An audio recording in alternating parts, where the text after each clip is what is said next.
Front and Center. Front and Center. A focus on important and significant developments affecting the lives of Filipinos, not only in the Philippines, but also those living and working around the world. Join us in Front and Center. Front and Center. Here on Radyo Pilipinas World Service. Welcome to Front and Center, where we focus on developments in the Philippines, legislation that provides policies, and directions that strives to promote a better economy for the country. Issues that concern the welfare and well-being of every Filipino. All of these and more will be Front and Center. You can watch this program on our Facebook page live, also on our YouTube channel through Radyo Pilipinas World Service. Also on our live audio streaming through PBS Evox receiver app. Also on our shortwave broadcast through the shortwave frequencies of the English program. That's 15.640 MHz, 17.750 MHz, and 21.720 MHz. And that can be heard from 200 to 3:30 hours UTC. This is your host, Jerome Toledo. Let's begin Front and Center on Radyo Pilipinas World Service. Front and Center. Front and Center. Here on Radyo Pilipinas World Service. So previously, the ICC has rejected all of 4 appeals of the defense team of former President Rodrigo Duterte. And now, here we are yesterday, the International Criminal Court has confirmed all of the charges of particularly the crimes against humanity against former President Rodrigo Duterte, and that formally sending the case rather to trial. And Malacanang welcomed the development from the ICC as they confirmed the charges of crimes against humanity against the former president. In a statement, the palace press officer, Undersecretary Claire Castro, said the Philippine government respects the ICC pretrial chamber's unanimous ruling, calling it a significant step in the pursuit of accountability. And she added that both the accused and the victims stand to benefit from a fair and impartial trial, which emphasizing that due process will allow each side to present its case. Meanwhile, the ICC pre-trial chamber found substantial grounds to believe that the former president is responsible for murder and attempted murder as part of what it described as a widespread and systematic attacks on civilians in the Philippines between November 2011 and March 2019 in connection with the government's anti-drug campaign. And with the charges confirmed by the ICC, the case now moves to trial phase, where prosecutors will attempt to prove the allegations beyond reasonable doubt, while the defense will have the opportunity to challenge the evidence that presented by the prosecuting team. And former President Duterte is accused of crimes against humanity allegedly committed during his tenure as Davao City Mayor and later as the 16th President. He has been detained at the ICC facility in The Hague since March 12, 2025. So that's the development there regarding the case of a former president. Now that the ICC decided or confirmed the charges, particularly the crimes against humanity. So now the trial will begin, but we don't have a timeline regarding that. But some law experts are expecting the trial will begin the soonest because the trial has begun by confirming all of those charges. And also law experts say that the trial will begin or the course of the trial itself will last 1 to 2 or even in 3 years, depending on the availability of the facility, and as well as the presentation that that the prosecution panel and the defense team will conduct, and also the availability of the judges. So it depends of how long the trial will be. So we will have to wait and see on that particular trial. But nonetheless, this trial is a much awaited trial. If we are talking about the victims of the drug war campaign against, or yeah, the drug war of the Duterte administration, and at the same time, this is a much must see development from the Duterte camp, because they will do everything to challenge the evidence that, and also the case that the prosecution panel will present in the court. So we will have to wait and see on that. And going back here on in the issue, particularly in the Middle Eastern developments, particularly the repatriation of our Filipinos, particularly our seafarers, because the Philippine government reported that more than 1,100 Filipino seafarers have safely exited the Persian Gulf amid heightened tensions in the Middle East. And that follows the directive of President Ferdinand Marcos Jr. to ensure the safety of overseas Filipino workers.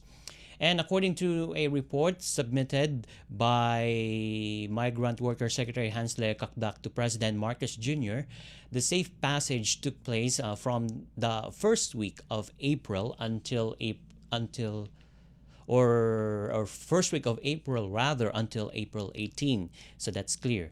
In a palace press briefing on Thursday, Presidential Communications Undersecretary Claire Castro said the seafarers were aboard 22 vessels, including 5 cruise ships that successfully navigated out of that area. And Castro added that Secretary Kakdak assured the president that monitoring continues for other Filipino seafarers still operating in the region. And at least 412 seafarers remain in the Persian Gulf but are reported to be safe, in good condition, and adequately supplied based on updates from their employer. And as part of the diplomatic efforts, Malacanang said Secretary Kakdak and Ambassador Raymond Balatbat of Philippine Embassy in met with Saudi Labor Minister, or I'm sorry, our ambassador there in Saudi Arabia, Raymond Balatbat, met with its Labor Minister, Ahmad bin Sulaiman Al Raji, to express appreciation for the protection extended to Filipino workers and their families. And that meeting also tackled continued cooperation on overseas Filipino workers' welfare. And speaking of Secretary Kakdak's visit in Saudi Arabia, and Secretary Kakdak returned to the Philippines with 16 OFWs from Riyadh and Jeddah. And the government is also assisting 30 additional domestic workers with transportation and accommodation needs. And to date, more than 7,000 Filipinos have been repatriated from various parts of the Middle East, and the administration is reiterating its position to ensure safety and security of our overseas Filipino workers, and that remain a top priority of the government as regional tensions persist. And if we can recall, there is a conflicting statements coming from Iran and the United States that the Strait of Hormuz is open, and then they're closing it again, and then they're opening it again.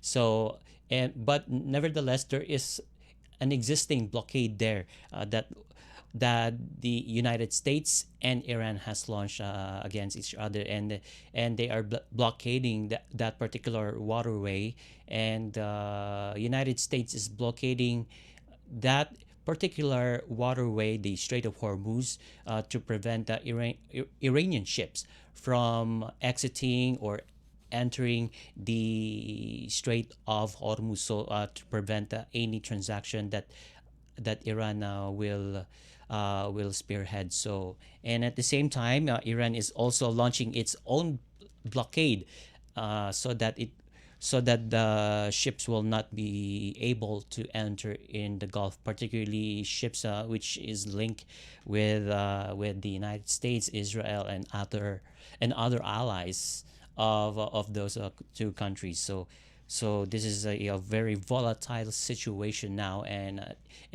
as for the side of our seafarers, Filipino seafarers, our seafarers are in good shape. They're unharmed, and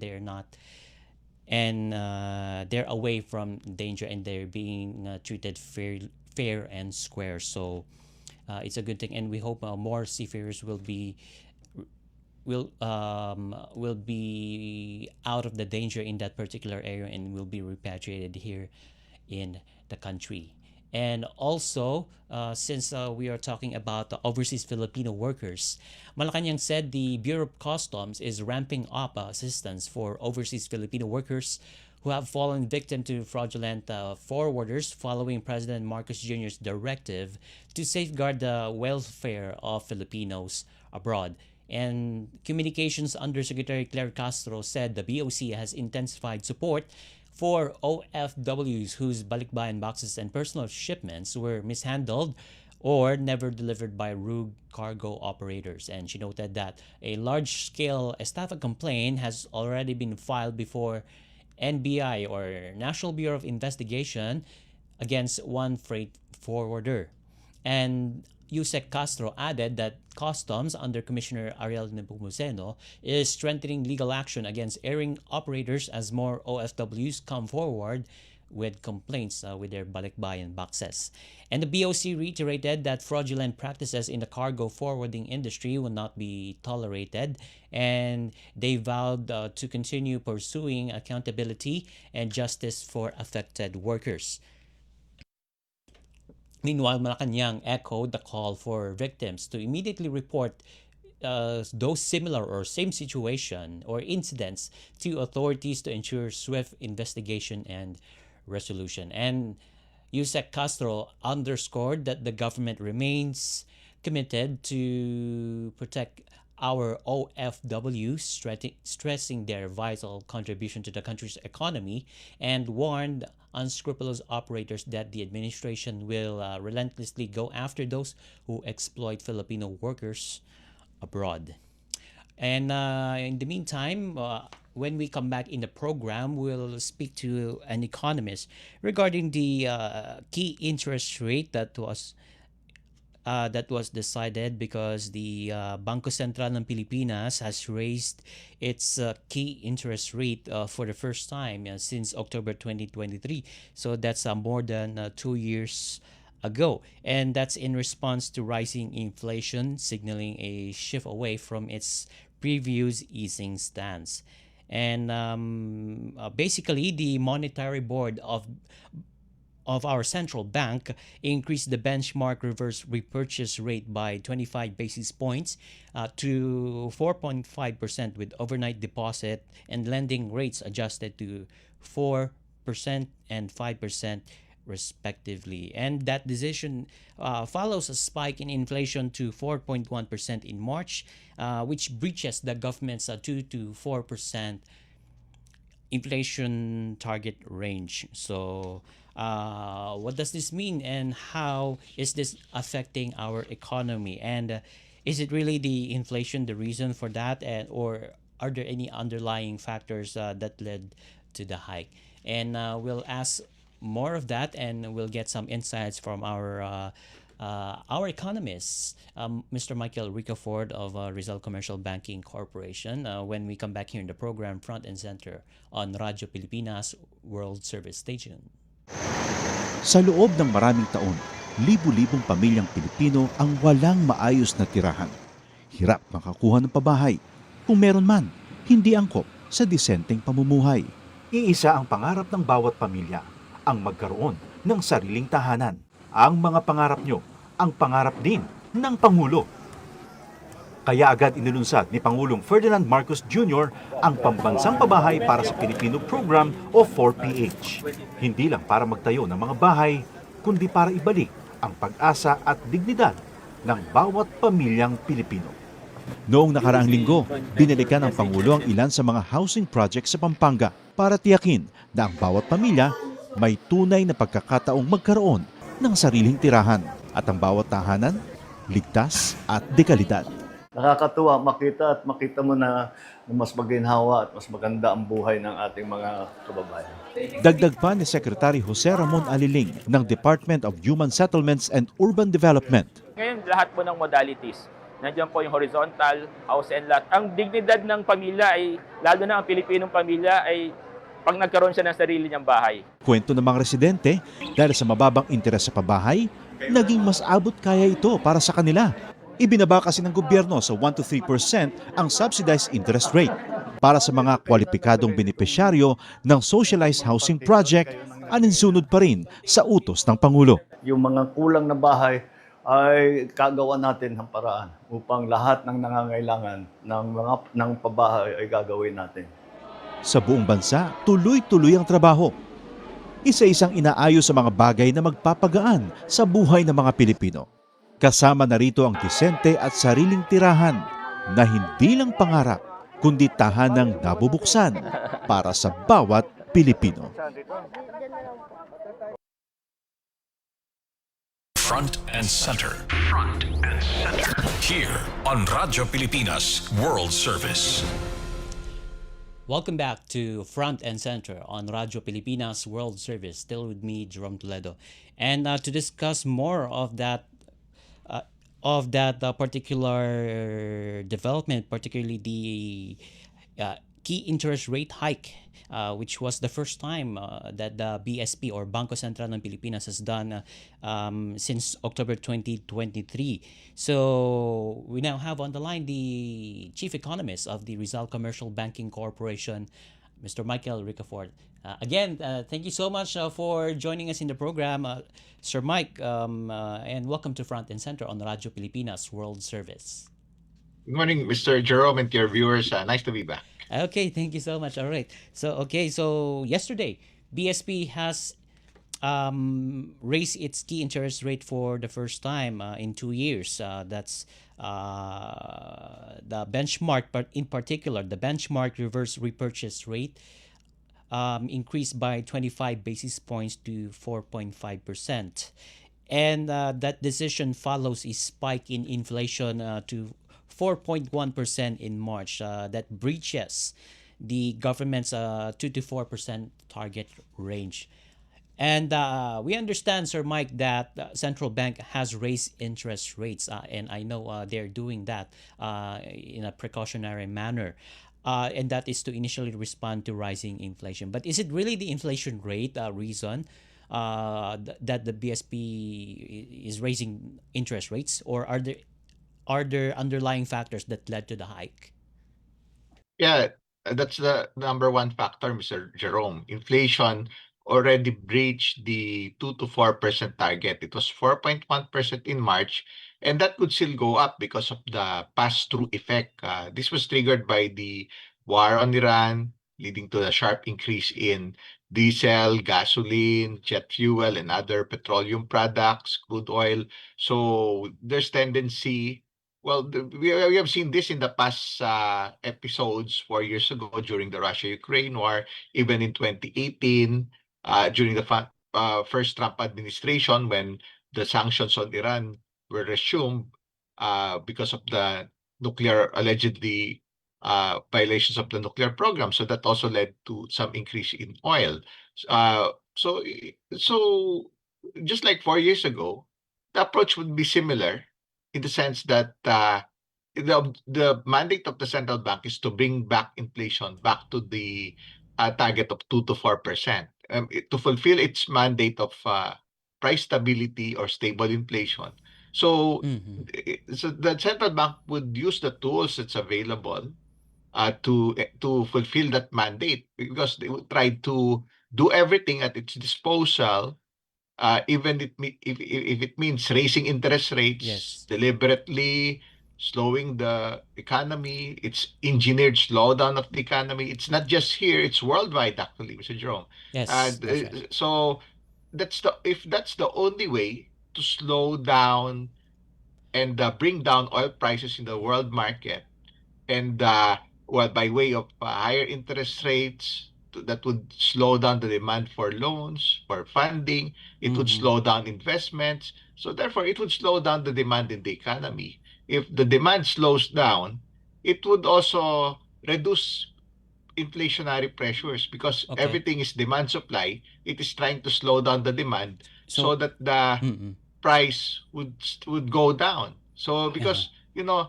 just like 4 years ago, whenever there's a spike in fuel prices, there's pressure and clamor for a lot of people, a lot of businesses and industries to also raise prices. Like, okay, prices of diesel, gasoline went up, and Well, other fuels. So there oh, there would be petition for I fare hikes. yes, I agree. I agree, Sir Mike. But do you think this is this interest rate hike coincidental? Because we are experiencing a lot of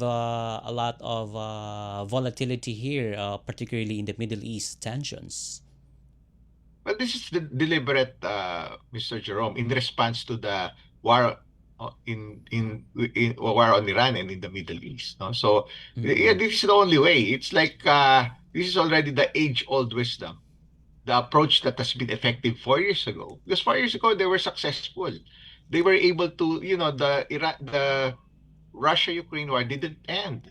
So the only way that they slowed down world oil prices prior to this Iran war, Mm-mm. yeah, they were successful, because 4 years ago, February 2022, before the Russia-Ukraine war, the NYMEX crude oil price in the world market was $92. Mm, yeah. Then after 2 weeks, it reached as high as $130.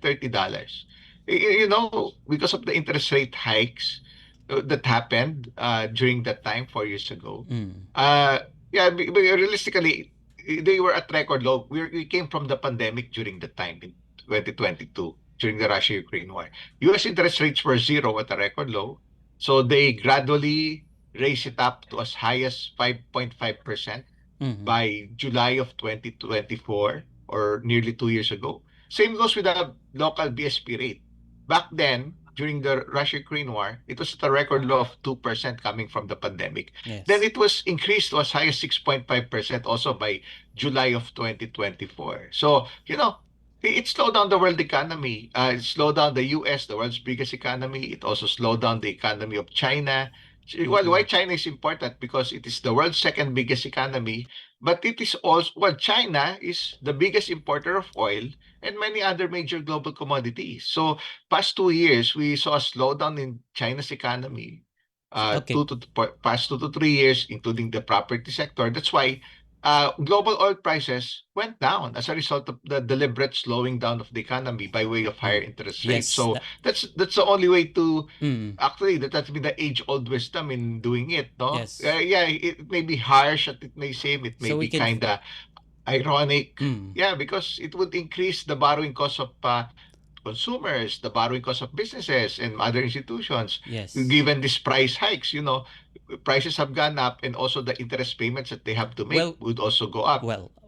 Sir Mike, we can feel that interest rate hike. We can feel that in the next inflation rate report of PSA. And are we expecting that it will cascaded in the next few next months of 2026 of this because the interest rate hike of BSP is I think that's for sorry it rose by 25 basis points to 4.5%, so it will be felt in the next month's inflation report of PSA. Yes, yes. There's some lag effect, Mr. Jerome. Usually there's a science to this.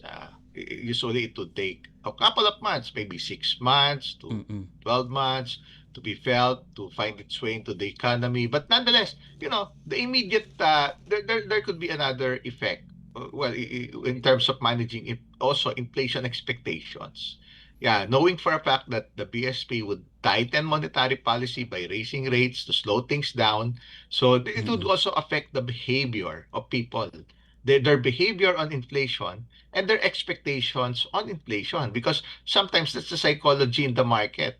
If it's preventing the vicious cycle of well, the vicious cycle for many people, many businesses, many industries clamoring for rate hikes, because it's a pass-through effect. Higher fuel Yes. prices would lead to higher transport fares, higher wages, higher affected goods, the prices of affected goods and services. So it could be a vicious cycle. Everybody would try to catch up because suddenly their costs went up. They have to pay more. So they're also demanding more to raise prices, to raise wages, to raise fares. So Yes. and this has to stop. The only way, one of the effective ways to stop it is to deliberately slow down the economy. Harsh as it may seem, ironic as it may seem, and it's also paradoxical, but that's the age-old wisdom. It's But like this is a temporary measure. stepping on the brakes. It's like a moving vehicle Mm-mm. going to a destination.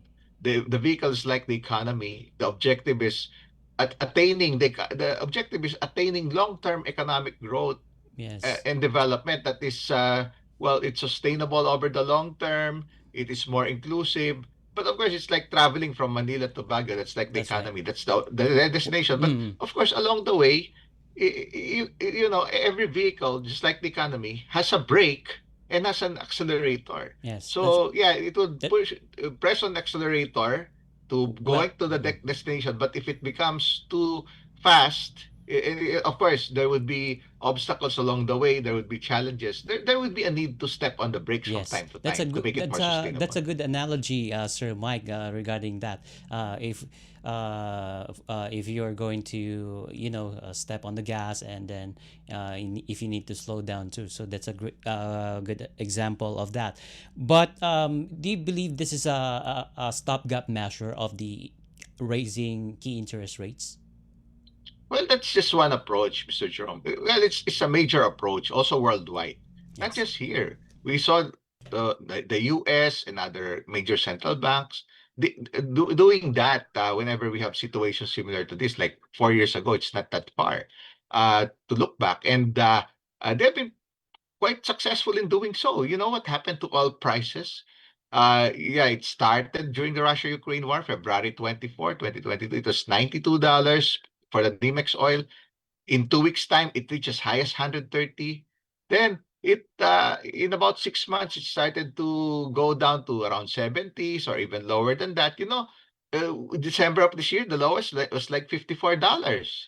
And we ended 2025 at $57. Before this Okay. Iran war, February 27, a day before the war on Iran, it was $67. So it's much lower than the $92 at the start of the Russia-Ukraine war. So they That's were right. successful to slow things down. It's it's like if that's the only way to slow down the price of oil by hiking interest rates, making it more expensive to borrow, it would slow Mm-hmm. down investments, business activities around the world. It would slow down the demand for oil. So yeah, that's the only way for them to do it, So, because leaving inflation alone, it's kind of dangerous because of that vicious cycle. No, so okay. that's why inflation has to be stopped on its tracks Y- by raising interest rates. That has been the wisdom, learning from the mistakes, say in the 1980s yes. when they were kind of late about it. Mm-hmm. Inflation went up. If they let inflation let loose and spiral, in the 1980s, it's Iran-Iraq war. Again, Iran is there, oil is there. And that came from the 1979 Iranian Revolution. So Iran is there also. And Yes. in the 1970s also, the oil shock. So there's Mm-hmm. oil because of, Israel battling its neighboring countries back then. So there was this the embargo, and Yes. well, they're trying to not sell oil, and there came a point no gas. There were signages like those in many Okay. countries around the world. So yeah, that was there was That's right. rationing in the 70s. Well, So mm-hmm. learning from all those experiences, they really have to act on Yes. inflation, because if they leave inflation, it would go up. Like in the 1980s, it was That's 10%, true. 15%. So they Well, have to that's raise true. interest rates more. Yeah, They have that's values went up more, so they have to do more work. It's like nipping the problem while it's still small, Yes, tackling with that's the right. problem, nipping the problem, but Yes. similar to what they did 4 years ago, Mr. Jerome. Nipping the problem, and also, so it looks like the BSP is conducting a targeted and strategic way of hiking key interest rate here. Well, yeah, it depends on the data because things that we cannot control would be the development, say, related to the war on Iran and on the Middle East. Question Mm-mm. there, would this be prolonged? And what would be the impact on world oil price? And of course, the supply of oil, because the Strait of Hormuz is still closed. Nobody knows when that Yes, would normalize. It has nobody been knows, virtually and closed. it's Yeah, conflicting. almost 2 months already. So no new supply going out of Strait of through the Middle East through the Strait of Hormuz. That's Yes. 20% of crude oil in the world. That's 25% of Yeah, natural it's gas not in the free world. flowing So area right now, Sir Mike, and a few ships are able to get out of that strait.